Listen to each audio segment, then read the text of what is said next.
winter is coming right after this. Hi everyone, welcome to Nonsense Whisky. My name is PF, and if this is your first time on the channel, don't forget to hit the like button and the subscribe button to get more content just like this from me. Today's episode is going to be looking at the new release from Johnnie Walker, the White Walker, in association with Game of Thrones and HBO. This is going to be the first in a line of Game of Thrones bottlings.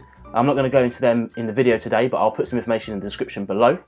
But during this video here, I took to Twitter yesterday and I asked everybody to sum up this bottle in one word. So I'm just going to put this down on the bottom here and let them tick across for you to have a little look at as the video goes on. Let's have a look at the whiskey itself and find out exactly what this thing is. The first thing to note about this is that they recommend to put it in the freezer for an icy reveal. So I'm going to do that first, just in case the bottle warms up during the course of this video. The icy reveal is that.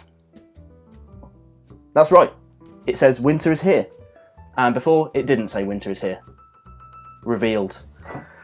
So they suggest serving this from the freezer. So I've got one glass here empty for the cold whiskey, and I've got one whiskey here that I poured out before I put it in the freezer and has been nicely capped off by one of my Scotch 4 Dummies coins that I picked up recently.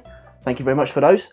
So let's get that poured and then we'll talk about the actual whiskey. The point of this video, I'll talk a little bit about the marketing. God, that's like syrup. I'll talk a little bit about the marketing, but we all know No Nonsense Whisky. I am all about the taste versus the cost. Let's forget about the marketing for a bit. But before we forget about the marketing, I just wanted to say that the bottle looks really cool. It is a nice thing. As a hardcore Game of Thrones fan myself, I've read all the books so far and seen all of the TV shows, and they are immense. So the fact that I like whiskey and Game of Thrones made this a bit of a no-brainer to buy. It cost me £35 in the UK on Amazon. And it's presented strangely at 41.7%. It's non-chill filtered, added colour, all the things that Johnnie Walker are known for. This one in particular has been chill filtered to 1.5 degrees C, which it all states on the bottle, to be fair. They also go into some tasting notes, but I'm not going to go into them. We're going to see what I get. But enough about the marketing and the bottle. Let's have a look at the whiskies and see where we're at with them. We're going to go with the cold one first, because one of the things they do say is that it develops complexity as it gets warmer. So rather than wait for it to get warmer, I'm going to hit the cold one, then I'm going to hit the hot one, the room temperature one, and we'll see if there's any discernible difference and is it actually any good. So the cold one, it's thickened up nicely with the cold.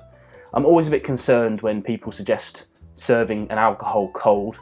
It usually means that it's trash and that the cold of it actually reduces the amount of vapours that are coming out of the glass. So I'm sceptical at best, but let's have a little go on it. Oh, okay. There's not a lot there on the nose. And if it is, it's kind of chemically, almost synthetic.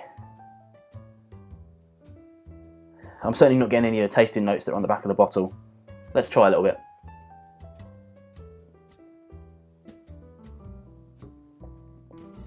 Well, as you might expect, it's bloody cold. And there's a lot of astringency to it as well. Really, it's not even spicy. It's tingly, stringent. I'm gonna have another taste on that.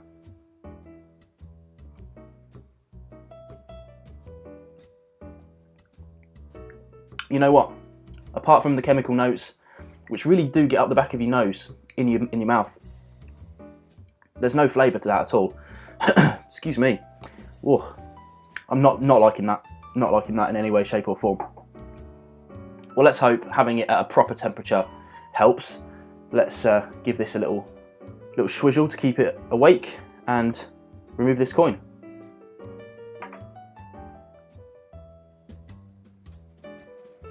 Okay, so there's a lot more there actually.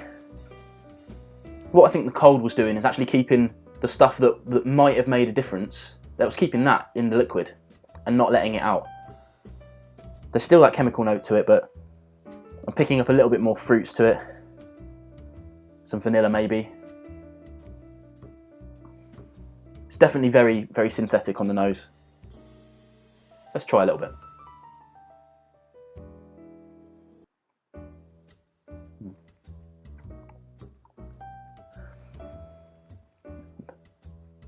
Much more enjoyable on the palate than it was cold, which is a bit of a weird one.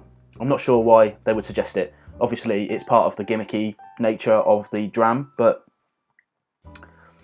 it's not a terrible whiskey when it's room temperature. It is when it's cold. It's not a terrible whiskey when it's room temperature, but there's just nothing there.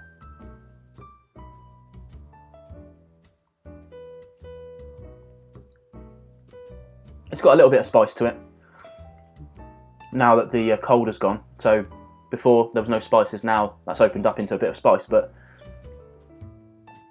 it's just boring. It's just really, really boring. Now, I know it was a bit of a pointless exercise to review it because I think everybody could have guessed that. It's perfectly okay. Most people won't even open it. They're going to keep this until there's no more bottles left, and Game of Thrones is a distant memory on the TV, and then they're going to sell it at auction as part of a special collection of all of them. Now, the other ones are all part of the Diageo range, so we're going to see things like Lagavulin and such. They're going to be released over the next sort of year before the next season of Game of Thrones comes out. All got various different ages and various different price points. I would say it's unlikely I'm going to get all of them, but if some of them are deemed to be good whiskey, I might get them. I picked this up because I wanted people to know there was a massive rush about it, and it's clearly a gimmick, and I'm sure most of you watching will already know that, but if I can convince maybe 1 or 2 people to not even bother, then my job is well done.